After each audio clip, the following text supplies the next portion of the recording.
آئیے کتاب رحمت سورہ الکہف اٹھائیں۔ اللہ تعالیٰ نے ایک واقعہ بیان کیا ہے حضرت موسیٰ اور حضرت خضر علیہ السلام کا، کہ حضرت موسیٰ علیہ السلام عزم مصمم کر کے جب چلے تو اللہ فرماتا ہے کہ ہم نے حضرت موسیٰ علیہ السلام کو جس بندے کی نشانی بتائی تھی وہ بندہ ان کو وہاں مل گیا۔ سفید چادر اوڑے حضرت خضر علیہ السلام وہاں لیٹے ہوئے تھے، تو یہ جا کے ان کے پاس کھڑے ہو گئے کہ حضرت میں آپ کی خدمت میں اس لیے آیا ہوں کہ اللہ نے آپ کو جو خصوصی علم عطا کیے ہیں میں ان کو سیکھنے کی غرض سے آپ کی چوکھٹ پہ آیا ہوں۔ کہا تم میرے ساتھ صبر نہیں کر پاؤ گے، معاملے مشکل ہیں، سفر دشوار ہے، منزل کٹھن ہے، اور میرے معاملات ایسے ہیں کہ تم اعتراض کرو گے اس کے بغیر تم رہ نہیں سکتے۔ حضرت موسیٰ علیہ السلام نے کہا اگر اللہ نے چاہا تو آپ دیکھیں گے میں صبر کروں گا اور آپ کے کسی حکم کی کسی کام کی میں نافرمانی نہیں کروں گا، کسی کام کا انکار نہیں کروں گا۔ کہا کہ اچھا شرط یہ ہے کہ جو میں کروں اس پر تم اعتراض نہیں کرو گے، سوال نہیں کرو گے، یہاں تک کہ میں خود ہی نہ بتاؤں۔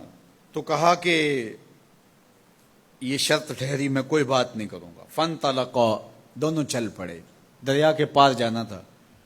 جو کشتی کا مالک تھا، کشتی بان تھا، وہ حضرت خضر علیہ السلام کو جانتا تھا تو اس نے کرایہ بھی نہیں لیا، لیکن جب کشتی پر سوار ہوئے تو عصا مار کے حضرت خضر علیہ السلام نے کشتی کا ایک پھٹا توڑ دیا۔ تو بے ساختہ حضرت موسیٰ علیہ السلام نے کہا آپ نے پھٹا توڑ دیا، یہ سارے ڈوب جائیں؟ کہا میں نے کہا تھا نا تم میرے کاموں پہ صبر نہیں کر پاؤ گے۔ تو حضرت موسیٰ کو یاد آیا، کہا میں بھول گیا تھا، اس پر مواخذہ نہ کیجیے۔ پھر دونوں چل پڑے، بچے کھیل رہے تھے، ایک خوبصورت لڑکا وہ بھی بچوں میں کھیل رہا تھا۔ حضرت خضر آگے بڑھے اور اس کی گردن مروڑ دی، اس کو قتل کر دیا۔ صاحب شریعت تھے حضرت موسیٰ علیہ السلام، نہ رہ سکے، پھر بول پڑے ایک جان کو بغیر کسی جان کے بدلے میں قتل کر دیا، اس نے گوایا کیا تھا ہمارا؟ آپ نے بہت ہی جو ہے وہ غلط کام کیا، یہ کام اچھا نہیں کیا آپ نے۔ کہا میں نے کہا نہیں تھا کہ تم میرے ساتھ صبر نہیں کر پاؤ گے۔ کہا ایک موقع اور دے دیجئے، اب اگر میں نے کوئی اعتراض اٹھایا تو پھر دوبارہ مجھے آپ اپنی صحبت میں نہ رکھیے، عذر تمام ہو جائے گا۔ پھر دونوں چل پڑے، یہاں تک کہ ایک بستی میں دونوں آئے تو آپ نے بستی والوں سے کہا کہ ہم مہمان ہیں، آپ ہماری مہمان نوازی کیجیے، کھانا کھلائیے۔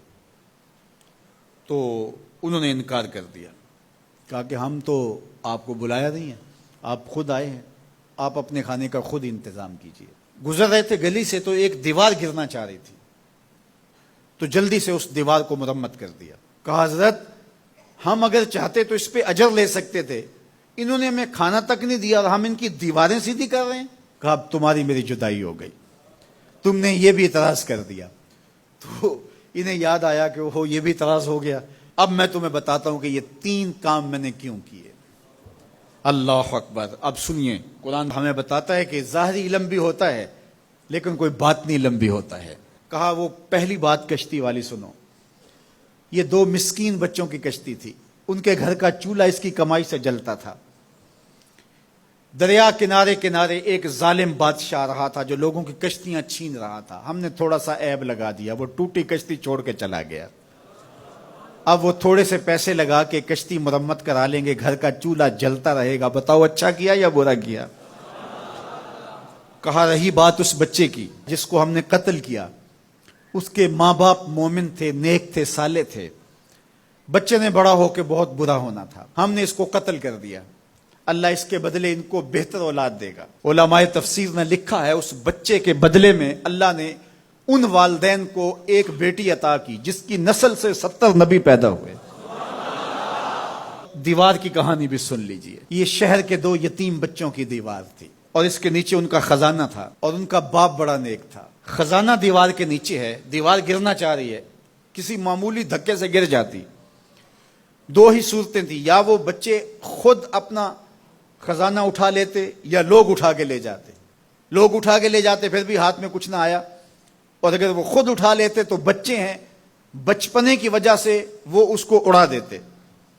تو ہم نے اس کے اوپر دیوار کھڑی کر دی، جب تک وہ اس قابل نہیں ہو جاتے کہ یہ خزانہ نکال کے اس کو صحیح مصرف پہ لگا سکیں، اتنی دیر تک دیوار گرے گی نہیں۔ اللہ اکبر۔ وہ کسی وجہ سے دیوار قائم رہے گی، اور جب وہ اس عمر کو پہنچ جائیں گے جس عمر میں وہ اس خزانے کو سنبھال سکیں گے تو پھر دیوار خود بخود گر جائے گی اور یہ خزانہ نکال کر کے اپنے کام پہ لے آئیں گے۔ میں جب پہلی مرتبہ اس کو جو ہے وہ غور کے ساتھ تلاوت کیا تو مجھے یہ لگا کہ اس کا انطباق پاکستان کے حالات پہ بھی ہو سکتا ہے، اس لیے کہ یہ بھی یتیموں کا سرمایہ ہے۔ کتنے یتیم روتے بلکتے رہ گئے اور ان کے سر سے جو ہے وہ سائے اٹھ گئے اس وطن کے لیے، لیکن میرے مالک نے اس ملک کے خزانوں پر گہرے پہاڑ اور بڑی بڑی دیواریں کھڑی کر دی ہیں۔ جب تک یہ قوم بلوغت تک نہیں پہنچے گی اتنی دیر تک وہ خزانے ظاہر نہیں ہوں گے، اور جب یہ قوم اپنی بلوغت تک پہنچے گی، شعوری بلوغت، فکری بلوغت، علمی بلوغت، اور رب سے جو وعدہ کیا تھا پاکستان کا مطلب کیا، لا الہ الا اللہ، جب اس بلوغت تک یہ پہنچ جائے گی، اس وعدے کی تکمیل ہوگی، پھر رب دیوار ہٹا دے گا اور پاکستان کو اللہ اتنے خزانے دے گا اور پاکستان ایسا مالا مال ہوگا دنیا دیکھنے آئے گی انشاءاللہ۔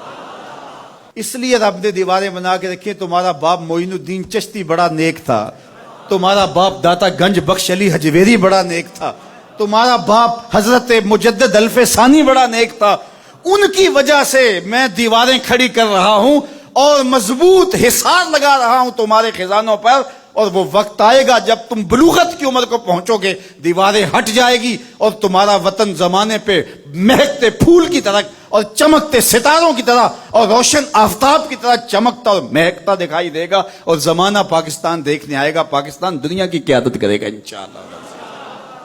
تو کہا یہ تعویل ہے ان باتوں کی جو باتیں میرے رب نے مجھے بتائی، اور یہ میں نے اپنی مرضی سے نہیں کہیں، اور جو میں نے کیا اپنی مرضی سے نہیں کیا۔